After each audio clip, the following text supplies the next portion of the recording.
소리가 잘 들리시나요? 감사합니다. 오늘 함께 은혜 나누실 말씀을 같이 읽겠습니다. 갈라디아서 4장 6절의 말씀입니다.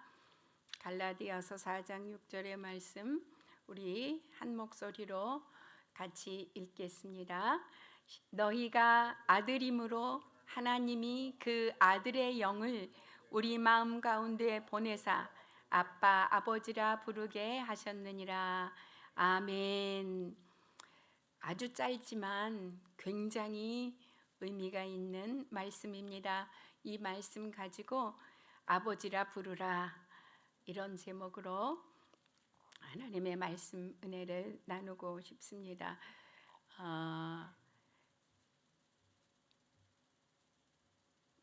오늘 굉장히 미남 목사님이 나오시는 날인데 보기만 해도 은혜가 되는 젊고 잘생긴 목사님이 나오시는 날인데 죄송합니다. 아무튼 제가 오늘 부탁을 받아서 나왔습니다. 제가 호주에 와서 아주 이색적으로 느꼈던 일이 여러 가지 있는데요. 그 중에 하나가 호주에 와 보니까 아버지 날이 있더라고요. 제가 한국에서 살 때는 5월 8일을 어머니 날로 이렇게 지키다가 중간에 또 아버지가 섭섭하다 그래서 어버이날이다 그렇게 이름을 바꿔가지고 지켰었던 기억이 있는데, 여기 와 보니까 어머니 날과 별도로 아버지 날이라는 것을 따로 지키는 게 좀 저한테 되게 특별하게 느껴졌어요. 여기는 아버지를 더 많이 사랑하는 나라인가? 네, 또 자손들 이렇게 젊은 아이들 얘기하는 거 들어보니까 한국은 한 날에 퉁치면 되는데 여기는 따로따로 있어가지고 2번 신경 써야 된다고. 그게 또 자식의 입장에선 그럴 수도 있겠구나, 그런 생각이 들었습니다. 제가 이런 것도 되게 특별했다고 생각됐는데 오늘 저는 더 색다른 걸 하나 소개를 드리려고 그래요. 그게 뭐냐 하면 아버지 달이 있는 나라가 있어요. 아버지의 달 자체가 어느 나라일까요? 제가 계속 이스라엘에 대한 것들을 이야기해 드리고 있기 때문에 당연히 이스라엘 이야기입니다. 이 이스라엘은 히브리력으로, 그러니까 종교력으로 지금이 아버지 달입니다. 좀 더 소상하게 말씀을 드리면요, 오늘이 그 아버지 달 25일이에요. 그러니까 이제 일주일 지나면 달이 바뀌겠죠. 그래서 이제 제가 다행히 지금 이 시간에 여기서 다시 말씀을 전하게 돼서 제가 지난 그 첫 달부터 석 달까지를 해드리고 넷째 달은 제가 여기 설 기회가 없어가지고 뭐 말씀을 드릴 이유가 없었어요. 근데 이제 이 아버지 달이 지나기 전에 제가 또 강대상에 서게 돼서 이 달을 소개를 해드리는 거예요. 이 달 이름을 히브리어로는 아부월이라고 그래요. 아부 그러면 우리는 왠지 반토막말 같이 느껴져요. 왜냐하면 늘 아브라함 이렇게 4글자로 익숙하게 귀에 있기 때문에 라함은 어디 가고 아부만 있을까 이러기 쉬운 그런 좀 아쉬운 느낌이 어감상이지요, 저희한테. 근데 이 달이 히브리력으로는 5번째, 종교력으로 5번째 달이고 이 달 이름이 아부월이에요. 이제 출애굽기 12장 2절에서 하나님이 명령을 주셨잖아요. 이 달로 첫 달을 삼아라. 그렇게 해서 삼았던 달 이름 기억하시죠? 니산월, 아비월이라고도 한다고 제가 여기서 말씀드렸었습니다. 이달 14일에 이제 니산월 14일이 그들이 사는 집 인방과 좌우 설주에다가 양의 피를 바르고 죽음을 면하고 애굽을 나온 유월절이 있는 달이죠. 그래서 그 달을 첫 달로 삼아라 이렇게 하나님이 명령하셔서 그 첫째 달은 니산월이었고 두 번째 딸 이름은 아마 많이 기억하시는 것 같아요. 저를 오가는 길에 만나시는 분들이 저에게 그런 피드백을 많이 주셨거든요. 나는 너희를 치료하는 야훼라, 이것을 축약해서 부른 이하르월, 이게 두 번째 달이라고 말씀드렸던 거 기억하시죠? 시부월이라고도 한다고 말씀드렸습니다. 근데 세 번째 달이 오순절이 있는 시반월, 이렇게 말씀드렸던 거 기억나시죠? 그래서 니산월 16일부터 시작해가지고 50일째가 되는 오순절까지가 하나님이 정식으로 이스라엘 백성에게 명령하신 작종기도 기간이다. 그래서 이걸 오멜 카운트 기간이라고 말씀드렸던 것도 기억이 나시면 참 좋겠습니다. 예, 제가 기회가 있을 때마다 계속 말씀드릴 거예요. 왜냐하면 이 원력이 환하게 있어야 하나님의 말씀이 풀어지는 은혜가 남다르기 때문에 제가 이렇게 말씀을 드리는 거예요. 이제 그래서 종교력으로 네 번째 달은 담무주월이라는 달인데, 이건 제가 지나갔으니까 이게 이제 네 번째 달이고요. 언젠가 함께 나눌 시간이 있겠죠.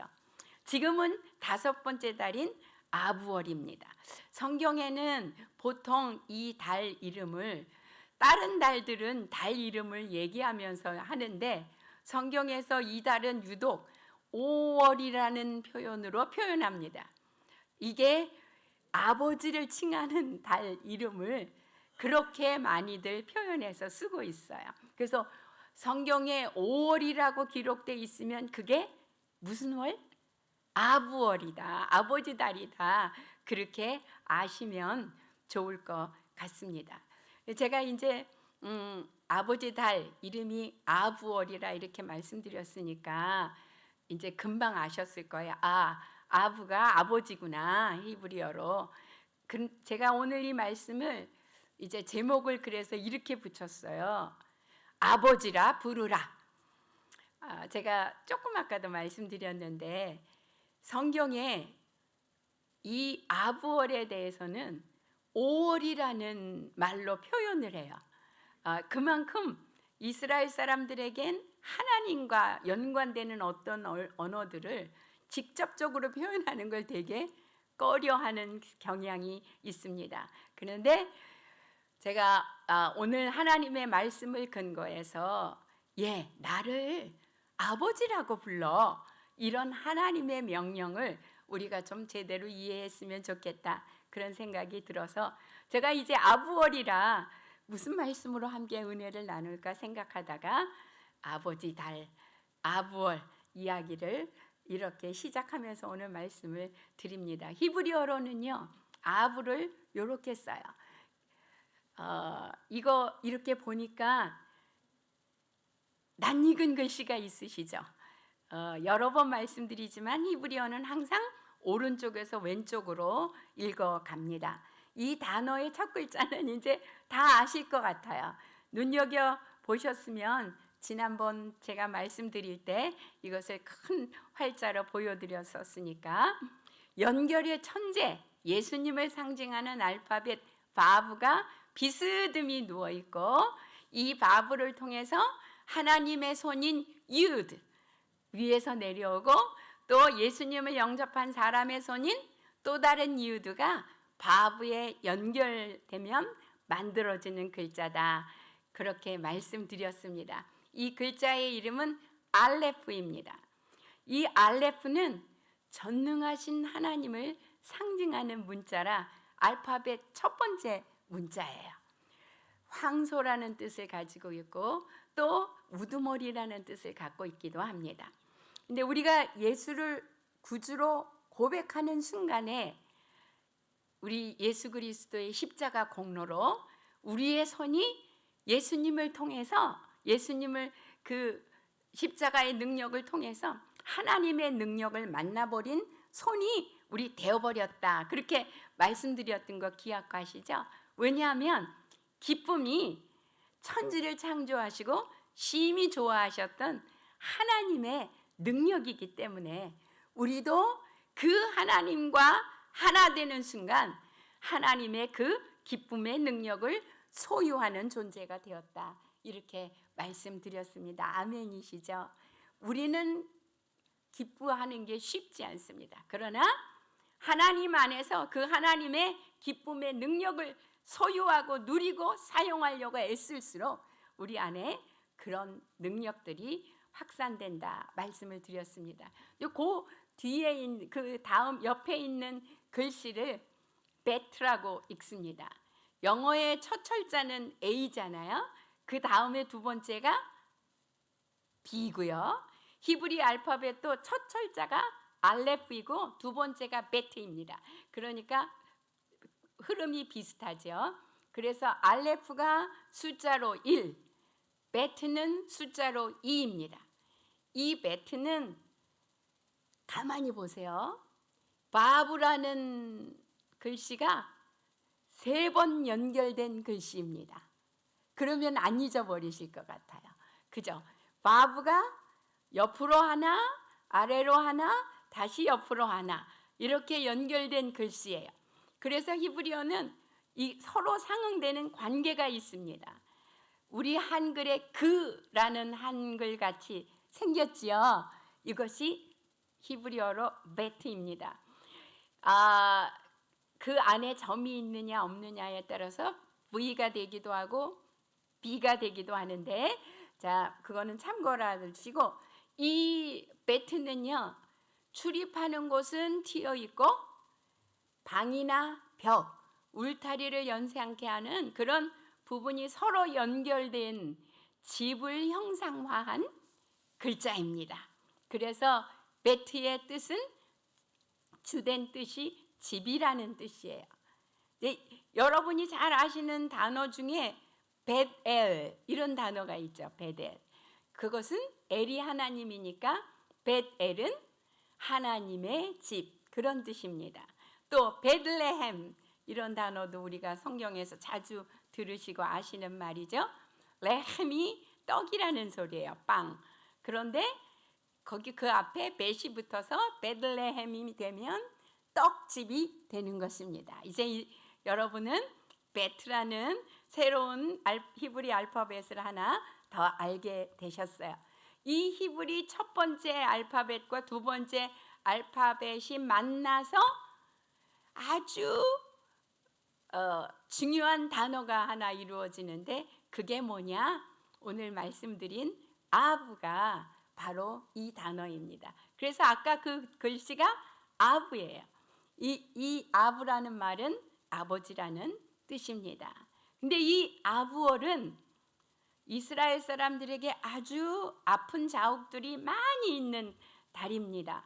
그래서 이 아브월 중에서도 9일은 더욱 그래서 티샤 베아브라는 특별 명사가 생겨날 정도로 굉장히 가슴이 아픈 날입니다.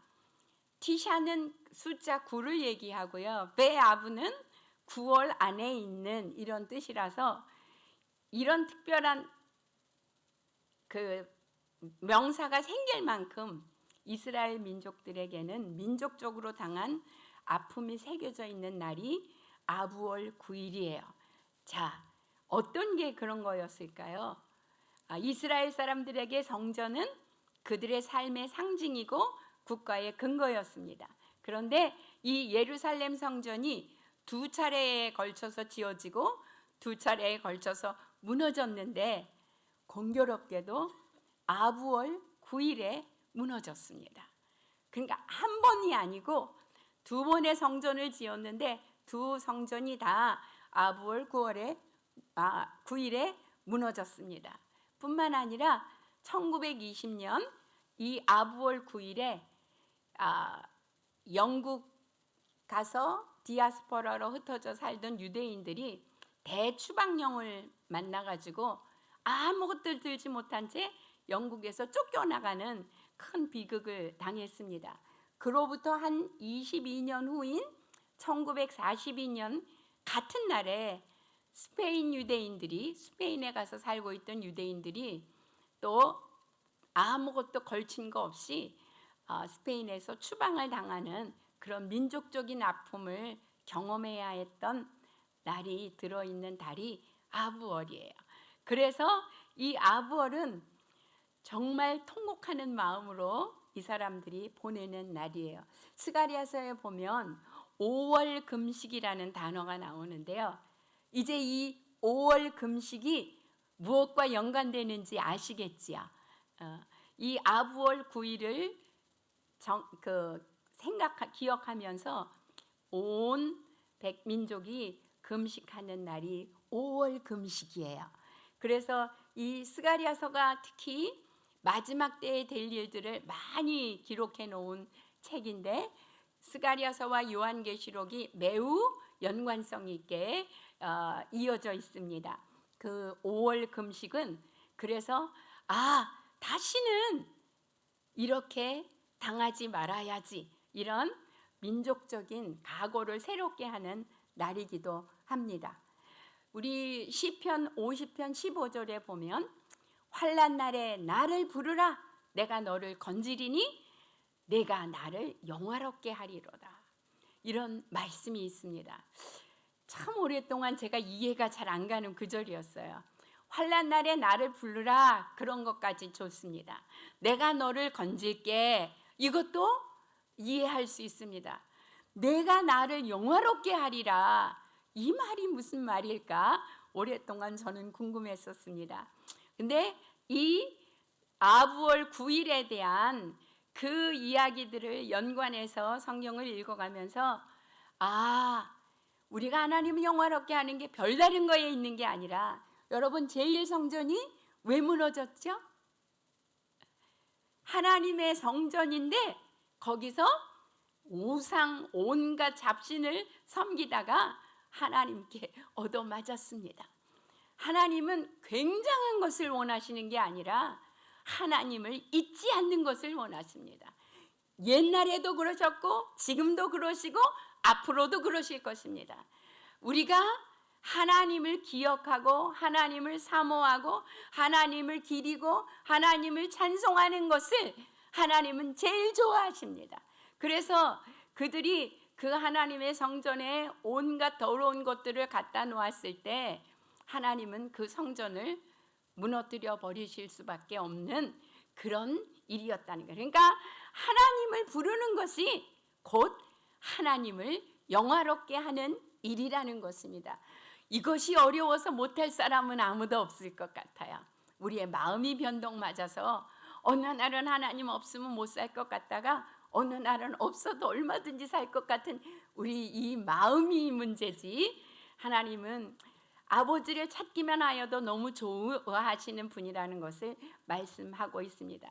이 아버지라는 단어가 이렇게 있음에도 불구하고 이스라엘 사람들은 하나님의 이름을 입에 붙이는 것을 아주 불경하게 여기는 습관이 있어가지고요.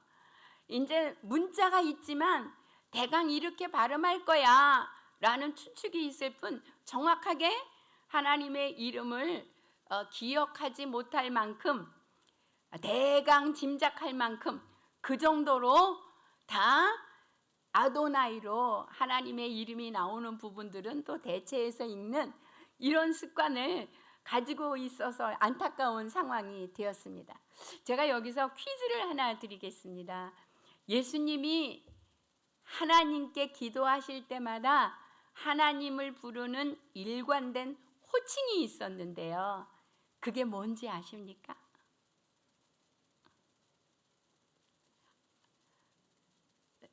너무 쉬운 거 여쭤봐서 그러시는 거죠? 아부입니다. 아버지. 무심히 읽으면 성경이 다 내용만 기억하고 그런 거에 별로 신경 안 쓰게 되는데, 딱 한 군데 예수님이 기도하실 때 예외가 있긴 해요. 십자가상에 올라가셔서 아버지여 하나님 하나님 어찌하여 나를 버리시나이까 하실 때는 객관적인 호칭을 쓰셨어요. 엘리 엘리, 이게 나의 아버지 나의 하나님 그런 소리거든요. 근데 엘리 엘리 라마 사박다니 하실 때는 이렇게 불렀지만 그 외의 부분에서 예수님이 기도를 시작하실 때 하나님을 부르실 때는 대부분 아버지 아부라고 부르면서 합니다. 제가 이렇게 말씀드리니까 진짜 그러실 분도 한 분쯤 계실 것 같아서, 심지어 예수님이 십자가를 지시기 직전 마지막 겟세마네 기도에서 어떻게 기도하셨는지 우리 한번 같이 읽어볼게요. 마가복음 14장 36절입니다. 같이 읽겠습니다. 아버지여, 아버지께는 모든 것이 가능하오니 이 잔을 내게서 옮기시옵소서. 그러나 나의 원대로 마옵시고 아버지의 원대로 하옵소서 하고 기도하셨습니다. 구약에는 아브라는 서술적인 기록은 몇 군데 있지만 호칭으로 하나님을 아브라고 부른 기록이 없습니다. 네, 아버지는 예수님에 의해서 비로소 하나님의 호칭이 되고 불리워진 첫 번째 소리입니다. 그만큼 이 아부는 아주 독특한 말입니다. 오늘 읽은 본문에서 제가 조금 전에 같이 읽었던 부분에 아버지 이렇게 되어 있는데, 여기서 아빠, 원래는 아빠예요. 여기 우리말에 아빠하고 비슷하기 때문에 오늘 본문에는 아빠 이렇게 기록되어 있는데, 아빠는 실제로 이스라엘 아이들이 놀이를 하거나 뭐 어디 가족끼리 나들이를 가거나 집안 생활하면서 아빠를 그렇게 부릅니다. 아빠, 아빠 이렇게 부르는데, 이 아빠는 남의 아버지를 부를 때는 쓰지 않는 말입니다. 오직 자기 아버지를 부를 때만 사용하는 말입니다. 그래서 아버지는 아빠는 어린애스러운 말이라면 아부는 그런 서술적인 말일 뿐이에요. 두 번 강조해서 부르는 거죠. 아버지, 이것은 부자지간 아니면 부녀지간에만 맹맥히 통하는 친밀감의 표현입니다. 그러니까 하나님을 아부라고 부른다는 것은 단순히 호칭을 넘어서 하나님은 내 아버지세요, 하나님은 저의 아버지세요, 이렇게 하나님께 우리가 육신의 아버지를 부르듯 그렇게 부르는 말이라는 것입니다.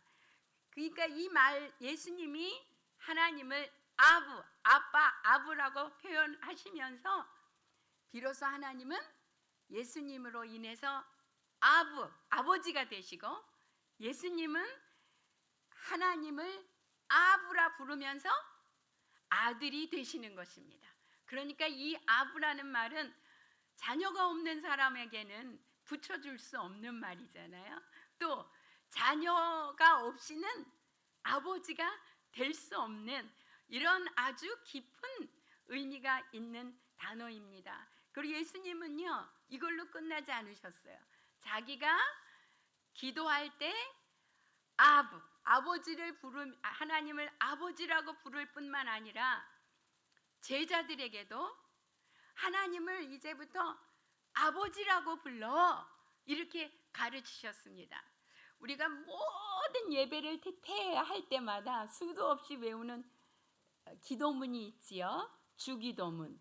바로 이 주기도문이 그 엄청난 가르침이 들려져 있는 부분입니다. 우리 마태복음 6장 9절 말씀 우리 같이 읽겠습니다. 시작. 그러므로 너희는 이렇게 기도하라. 하늘에 계신 우리 아버지여, 이름이 거룩히 여김을 받으시오며. 아멘. 그냥 저도 어려서부터 그냥 기계적으로 외우는 일이 많아서 제가 어느 날 성경을 읽다가 이걸 깨닫게 되면서 이래서 그 주기도문을 처음 외웠더니 병이 나았다, 이런 간증들 많이 하시잖아요. 그게 근거가 없는 얘기가 아닌 거예요.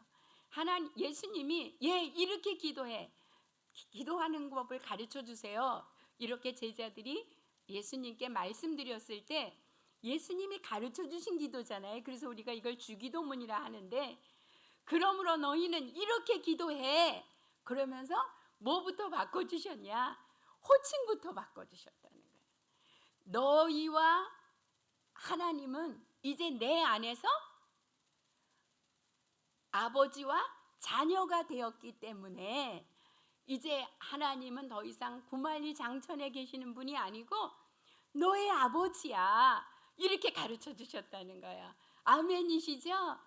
예, 하늘에 계신 우리 아버지요. 물론 예수님이 말씀하시는 아빠, 아브하고 이 우리 아버지에 대한 표현은 여러 가지 신학적으로 할 얘기가 많은 부분이긴 하지만 어쨌든 예수님이 친히 이제 하나님과 너희는 아버지와 자녀 관계가 되었다는 것을 명백하게 해주시는 부분이었어요. 근데 이 가르침은 사실은 예수님이 사형언도를 받으실 때의 상황을 미루어 보면 굉장히 위험한 가르침이었습니다. 왜 그래요? 예수님이 유대 제사장들 앞에 끌려오셨을 때 대제사장이 내가 찬송받으실 이의 아들 그리스도냐? 이렇게 묻습니다. 하나님의 아들 그리스도냐? 이렇게 묻지 못해요. 이스라엘 사람들은 찬송받으실 이의 아들이냐? 이렇게 묻는다니까요. 그렇게 호칭을 썼어요.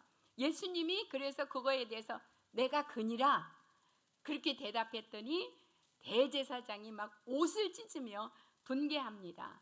하나님을 모독했다는 거예요. 이스라엘 사람들은 하나님의 이름을 거론하는 것은 모독이라고 생각하는 그런 습성을 가지고 있었던 거죠. 이거는 어디서 비롯된 건지 아무도 알지 못합니다. 그러나 그런 것들이 있어요. 나라마다 다 있지요.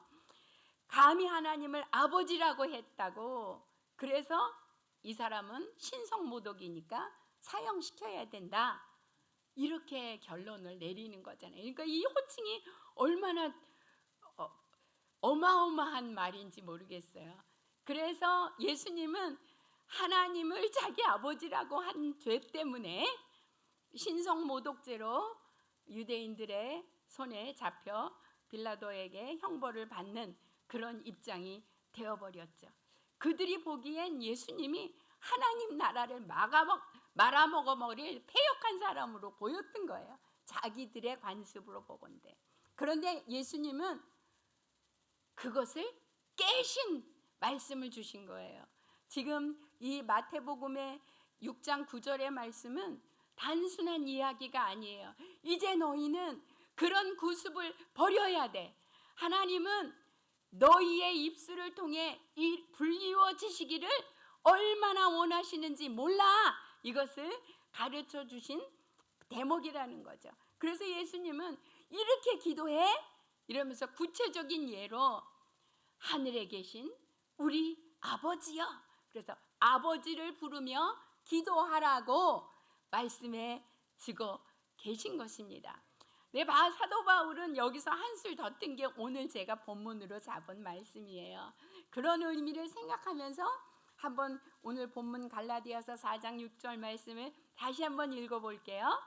너희가 아들임으로 하나님이 그 아들의 영을 우리 마음 가운데 보내사 아빠 아버지라 부르게 하셨느니라. 아멘. 여러분은 기도 가운데 얼마나 아빠 아버지를 부르십니까? 이것은 하나님이 그 아들을 통해 우리에게 주신 어마어마한 선물이라는 거예요. 많은 말을 많이 해서 조리 있게 해서, 물론 대표 기도는 그런 게 필요하겠죠, 훈련상. 그런데 개인적으로 누가 자기 집의 아버지하고 이야기하면 문법을 따지고 문장의 수미를 맞춰가며 얘기하는 사람이 있겠어요. 더구나 위험에 처하고 어려움을 만난 환난 중에 누가 그런 걸 다 따지고 하겠습니까? 내가 지금 내 앞에 뱀이 한 마리 지나가는데 누굴 부르겠어요? 아버지 이렇게 부르는 사람이 있겠어요? 아마 아주 다급하고 황급한 목소리로 아빠! 그렇게 부르실 것입니다. 하나님은 예수 그리스도의 입술을 통해서 이제 너희가 나를 아버지라 불러라 말씀해 주셨을 뿐만 아니라 바울은 여기서 한 발 더 나가서 예수님처럼 해. 예수님의 아까 기도 보셨죠? 아버지여. 그걸 그대로 옮겨놓은 부분입니다. 할 수만 있으면 예수님 하신 그대로 해. 예수님이 하신 그대로 하면 실수가 없다. 왜? 하나님이 그 아들의 영을 우리가 예수 그리스도에게 믿음의 고백을 드린 그 순간부터 우린 이미 입적되었다는 거예요. 하나님이 아버지 되시고 우리는 자녀가 되는, 그래서 아빠, 아버지라 부를 수 있는 특권을 가지게 되었다는 것을 아주 명백하게 이 짧은 글 안에 말씀해 주고 계시는 것입니다. 세상의 아버지는 내가 원하지 않는 시간에 일찍 가실 수도 있어요. 세상의 아버지는 내가 원하는 스타일대로 나에게 못 해주실 수도 있어요. 세상의 아버지는 부족한 부분이 있을 수도 있고 또 아주 강압적일 수도 있어요. 그러나 여기 예수님은 내가 섬기는 아버지, 내가 모시는 아버지, 내 아버지는 이렇게 온전하시고 전능하신 분이야. 이것을 가르쳐 주시면서 기도하시고, 그리고 그 기도로 힘을 입어 온갖 병자를 고치시고 모든 환난 가운데 있는 자들을 건져내시는 일을 친히 3년 반 동안 보여주시고, 이것이 실상이다. 우리 하나님과 우리 사이에 있는 관계가 바로 이것이다. 이것을 보여주시고 승천하셨죠. 이 말씀을 되새기면서 제가 오랫동안 아리송하고 명확하지 않았던 로마서 11장 13절에서 14절 말씀이 아주 선명해졌습니다. 제가 이렇게 말씀드리면 궁금하시죠? 거기 무슨 말씀이 쓰여 있길래 그런가? 그럼 한번 같이 읽어보겠습니다. 로마서 11장 13절에서 14절 말씀 시작. 내가 이방인인 너희에게 말하노라. 내가 이방인의 사도인 만큼 내 직분을 영광스럽게 여기노니 이는 혹 내 골육을 아무쪼록 시기하게 하여 그들 중에서 얼마를 구원하려 함이라. 아멘. 저는 도대체 내 골육이 아무쪼록 시기하게 하여, 이게 무슨 소리일까 생각했는데, 제가 이 주기도문을 통해 예수님이 가르쳐 주신 하나님의 호칭을 깨닫게 되면서, 이스라엘을 시기나게 해서 구원을 받게 하려면 아주 쉬운 거구나, 그것을 깨닫게 됐어요.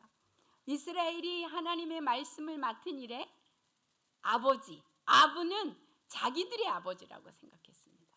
이방인들은 절대로 부르면 안 되는 분, 이방인들의 아버지일 수 없는 분이었어요. 근데 아무 상관없이 여겨졌던 이방인들의 입에서 아버지가 흘러나오는 것만큼 시기가 날 일이 어디 있겠어요. 우리 아버지를 보고 다른 애가 아빠 이렇게 쫓아다닌다면 얼마나 징그러운 일이겠어요. 그죠? 이스라엘 사람들의 눈에는 그럴 수 있다는 거예요. 이게 우리 아버지인데 어떻게 저 사람들이 자기 아버지라고 하지? 이거 얼마나 기절초풍할 노릇 아니겠어요? 그러니까 우리 이방인인 우리가 그들의 아버지를 부를 때 그들이 시기가 나서 예수님을 믿고 구원을 받게 된다. 이것을 바울이 깨달았다는 거예요. 하나님께 기도하면서 이게 하나님의 경륜이구나. 얼마 동안은 이스라엘을 우둔하게 해가지고 하나님도 제대로 섬기지 못하고 예수 그리스도도 알아보지 못하게 하는 동안, 그동안에는 이방인을 구원하시고 이방인의 충만한 수가 찰 때는 이 이방인들이 자기들의 아버지인 하나님을 놓고 아버지 이렇게 부르고 있는 이걸 들으면서 시기가 나서, 우리 아버지를 저 사람들이 왜 뺏어갔지?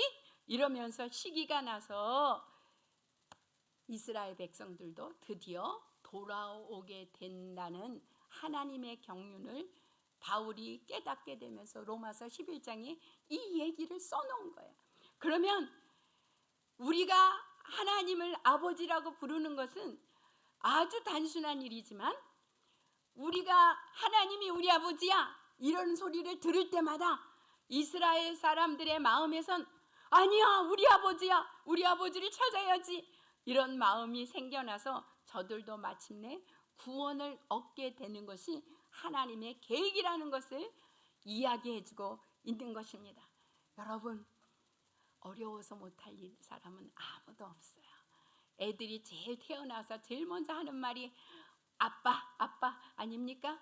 좋은 날에도 아바 아버지, 굳은 날에도 아바 아버지. 왜? 환난 날에 날 불러. 내가 너를 건질 거야. 그리고 그럴 때 내가 나를 영원하게 할 거거든. 이미 힌트를 주셨잖아요. 이미 말씀하셨잖아요. 여러분, 기도의 자리에 와서 너무 막막하고 너무 기막히고 어떻게 해야 될지 모르는 상황을 만나면 말도 언어도 아무것도 생각나지 않습니다. 그때 뭐만 해도 된다는 거예요. 아버지, 아버지만 부르짖어도 하나님이 환난 날에 나를 불러. 할렐루야. 하나님은 거짓말 하실 줄 모르는 분인 거 아시죠? 단순하게 말씀하셨어요. 어려워?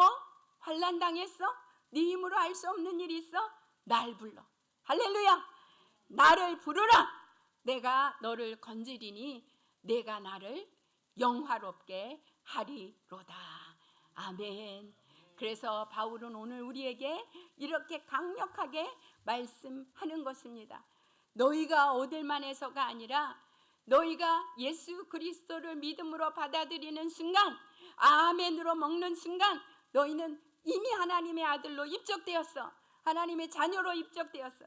그 아들의 영을 하나님이 보내주시는 거야. 그러기 때문에 하나님을 아버지라 부를 수 있는 자격이 너희에게 주어졌다. 그래서 제가 오늘 말씀 제목을 아버지라 부르라 이렇게 말씀드린 것입니다. 여러분, 우리에게 이보다 더 놀라운 복이 어디 있겠어요? 어느 못된 아버지가 자식이 찾는데, 우리 말씀도 하시잖아요. 너희가 참 바르지 못한 부분이 많은 사람이라도 자식이 떡을 달라는데 뱀을 줄 사람이 있겠냐? 하물며 하늘의 아버지, 이런 뜻입니다. 하나님 아버지 앞에 구구절절히 말할 수 없어도 살아계신 하나님, 아버지, 이 한 구절만 하나님 앞에 드려도 하나님 들으시고 응답하시고 네가 나를 참 영화롭게 하는구나 칭찬하신다는 사실 오늘 기억하면서 기도 때마다 시마다 때마다 하나님의 이름을 많이 불러 유대인들이 시기 나서 하나님께로 돌아오는 역사가 활발하게 일어나는 그런 하나님의 일을 돕는 저와 여러분이 될 수 있기를 주님의 이름으로 축원합니다.